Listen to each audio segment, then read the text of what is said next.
रुपाली चाकणकरांचे राज्य महिला आयोगाचे अध्यक्षपद धोक्यात. महिला आयोगाच्या भूमिकेवरून अजित पवार संतापले. फलटण येथील महिला डॉक्टर आत्महत्येच्या प्रकरणावरून महाराष्ट्राचे राजकारण चांगलंच तापलंय.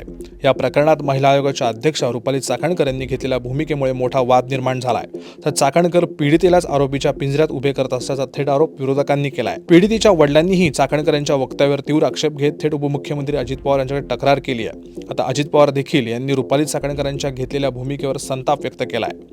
उपमुख्यमंत्री अजित पवार यांनी पीडितेच्या कुटुंबियांशी फोनवरून संवाद साधला.